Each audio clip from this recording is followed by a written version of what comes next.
Hello everyone, welcome to my kitchen. તો મિત્રો, આજે હું તમારી સાથે શેર કરવાની છું ધાણા અને લીલા મરચાંની ચટણી। તો આ ચટણી છે તેને આપણે ખાયણીના મદદથી ખાંડીને બનાવીશું। તો મિત્રો, મારી ચેનલમાં હજી નવા હોય તો મારી ચેનલને સબસ્ક્રાઈબ કરજો, લાઈક કરજો, શેર કરજો અને મારા આવા જ નવા વિડીયો જોવા માટે બેલ આઇકોન બટનને પ્રેસ કરજો। તો ચાલો બનાવવાનું સ્ટાર્ટ કરીએ।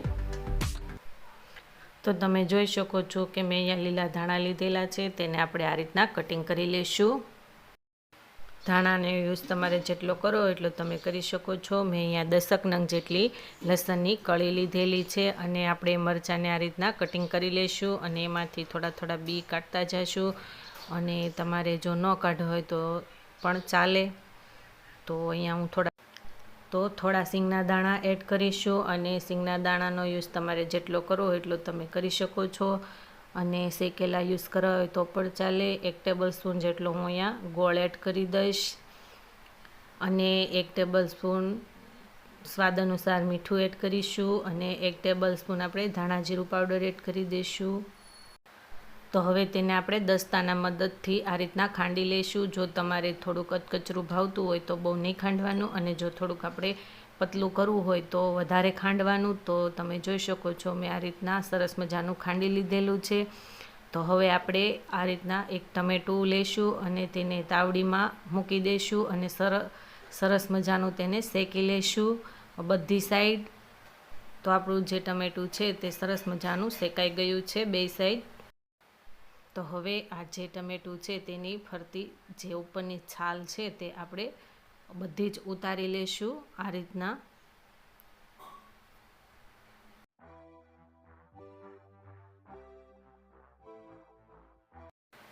તો જે આ આપણું ટામેટું છે તેની જે છાલ છે તે સરસ મજાની ઉતરી ગઈ છે, તમે જોઈ શકો છો। તો તેને આપણે ખાયણીમાં એડ કરી અને દસ્તાના મદદથી આ રીતના પ્રેસ કરતા જઈશું પહેલાં, જેથી કરીને આપણે છાંટા ના ઉડે એનું ખાસ ધ્યાન રાખીશું। તો હવે તેને આ રીતના ખાંડી લઈશું, સરસ મજાનું એક રસ કરી લઈશું। તો તમે જોઈ શકો છો કે આપણી જે ચટણી છે તે સરસ મજાની ખંડાઈ ગઈ છે અને મિક્સ પણ થઈ ગઈ છે। તો હવે તેને આપણે એક બાઉલમાં લઈ લઈશું।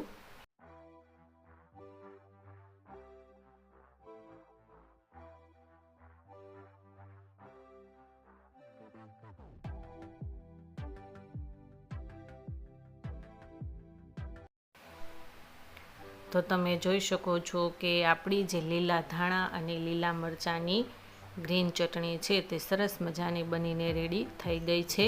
તો મિત્રો, આ રેસીપી ઘરે બનાવવાની એકવાર જરૂર ટ્રાય કરજો, ખૂબ જ ટેસ્ટી અને સ્વાદિષ્ટ લાગશે અને તેને તમે સવારમાં ભાખરી સાથે કે બપોરે રોટલા સાથે કે રોટલી સાથે પણ તમે તેને ખાઈ શકો એવી આ ચટણી છે।